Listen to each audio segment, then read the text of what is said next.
Hi, boys and girls. This is Ms. Kathy. I'm so happy you've joined me today for another story just for you. Chapter 11, An Unexpected Surprise. The shoebox was filled with excited voices when Mrs. Shue came through the doorway. Usually the kids stopped to say hello, but this morning they didn't even notice her. They were too busy listening to what Chris and Maria were saying. Mrs. Shue stood for a moment and then cleared her throat to get their attention. It didn't work. Finally, she walked over to the light switch and flipped it off. "Hey, what's going on?" Sammy exclaimed. "Did the power go off?" Willie asked. "What happened to the lights?" Jenny asked.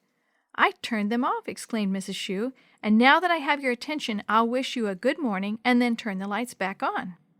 Mrs. Shue paused until the room was quiet. "Good morning," she said with a smile. Then she switched on the lights and asked, "So what's all the excitement about?"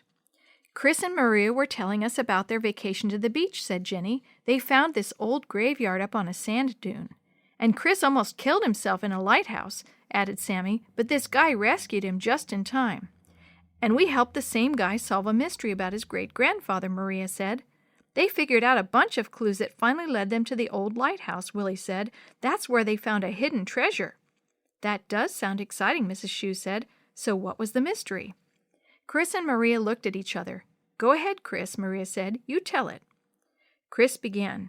"Charles Perkins, that's John's great-grandfather, was always getting into trouble. He just wouldn't listen to his parents. He didn't trust what they told him to do or not to do.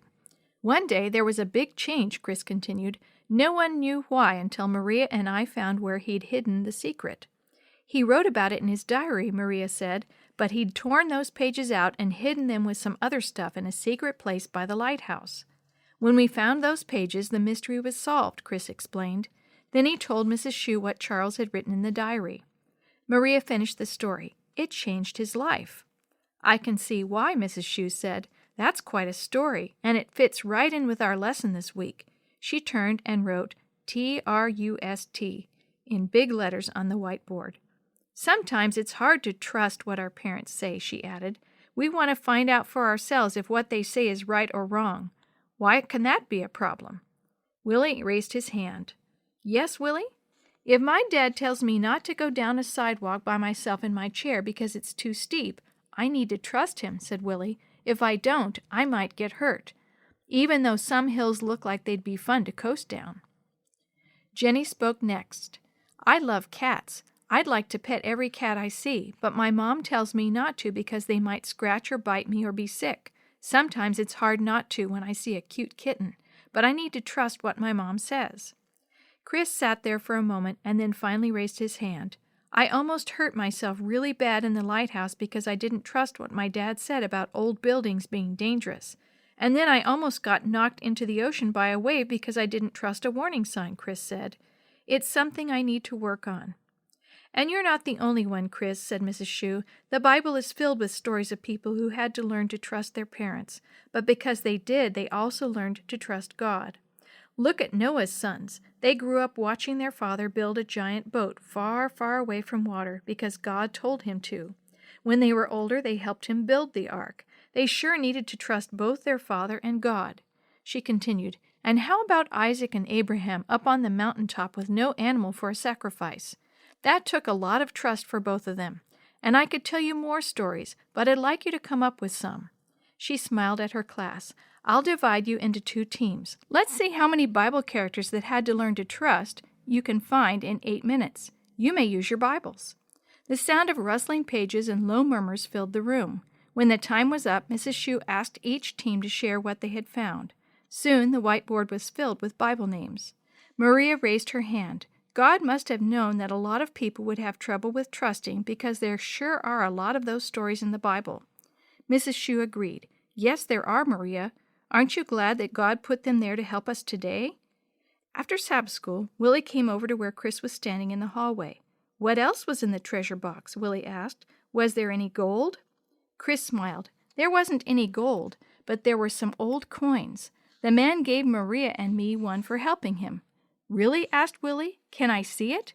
"It's at home," said Chris, "but next time you come over, we'll look at it." Mrs. Shue walked up. "Did I hear someone talking about old coins?" Chris nodded.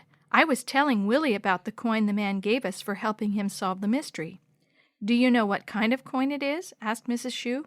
"Well," Chris answered, "I think it's a silver dollar." Mrs. Shue's eyebrows went up. "Really? I'd like to see it. My husband and I collect old coins as a hobby." "We'll be home tomorrow," Chris said. "Maybe you could stop by." Mrs. Shue smiled. "I think we'll try to do that. I'll be sure to call your mother before we come." The next afternoon, Mr. and Mrs. Shue were in the Vargas' living room looking at the old coin.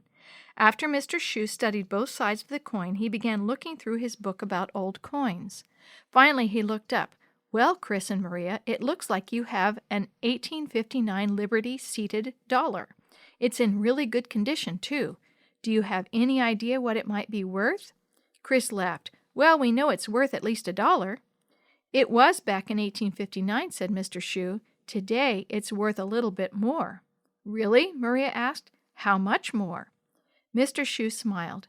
"According to my coin guide, it's worth about $500. Chris and Maria stared until their eyes almost popped out. Maria finally said, "Wow, that's a lot of money." For a minute, Chris didn't say anything. Then he got a big grin on his face. "Hey, Dad, where are we going on vacation again? Maybe Maria and I can solve another mystery and earn some more money." "I'm not sure when or where we'll be going," his dad answered. "But treasure or not, I know you'll have fun." He grinned at Chris. "Just trust me." Chris grinned back. "I will, Dad. I will." The story you've heard today is a chapter of the Shoebox Kids, Book 12, Mystery of the Abandoned Lighthouse, written by Suzanne Grant Perdue and Grant Perdue, edited and created by Jerry D. Thomas, and used with permission from the Pacific Press Publishing Association. If you're interested in any other books published by the Seventh-day Adventist Church, please visit AdventistBookCenter.com or call 1-800-765-6955.